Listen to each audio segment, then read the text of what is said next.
Hi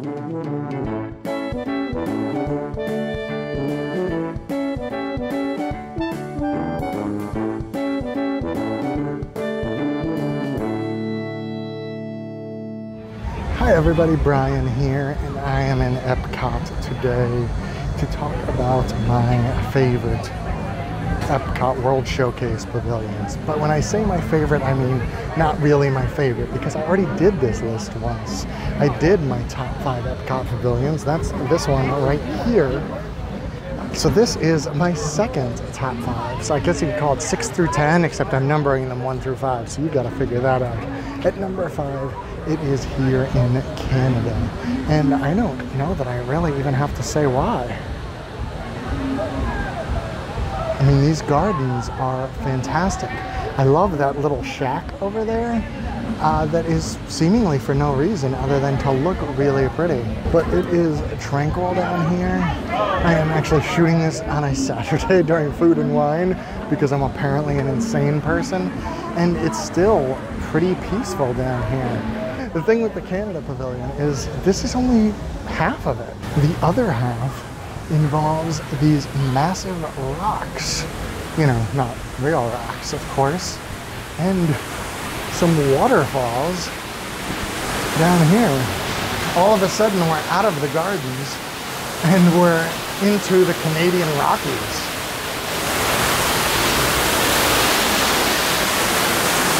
I mean, honestly, I haven't been back here in a while, and now I'm starting to wonder if this should be higher up the list than number 5, because this is just fantastic. And we're still not done yet. Up here, there's even more. These are the top of the steps above the walkway from Epcot. You can get there also from the waterfall area. This is part of the, you know, more native Canadian section. And yes, I almost said Native American, but that would obviously be wrong. And then up here, it's the kind of street area that shows some of the British influences, like the famous red telephone booth right there. They have these little stone cottages and this giant, I don't know, castle-y thing from Quebec. I believe that's Quebec City, not Montreal. Yeah, it's Quebec City, I'm pretty sure. As well as a nice view back towards those falls back there. It's a lovely pavilion. I feel like I should have had it ranked higher. Well, nobody's perfect, and you know, can't change these rankings once they're done. Number 4 is the Norway Pavilion. Behind me here is Gods of the Vikings, the museum in this very cool stave church. There is grass on the roof right there. The Kringla bakery with its very famous school bread. Akershus dining. And of course, the very popular Frozen Ever After attraction. Point is, there is a lot packed into this small pavilion. And waterfall. A lot of people come in here for Akershus, for Frozen. They don't really notice just how beautiful it is. This runs through all manners of Norwegian construction, from simple houses to castles over here at Akershus. This is a very nice pavilion.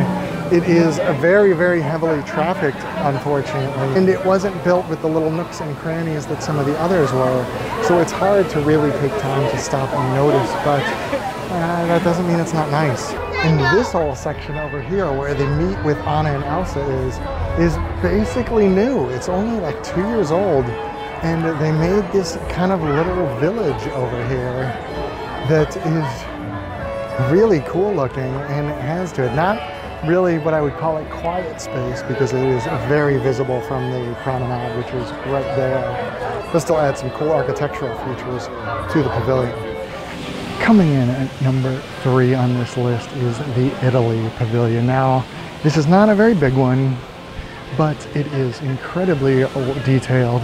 There is actually 3 places to eat here. Tutto Italia, Tutto Gusto, where you can grab quick things and some wine, and then Via Napoli back there that has some of the best pizza that you can get in Disney World. Not that that's a super high bar, but that is legitimately good pizza if that is something you are looking for.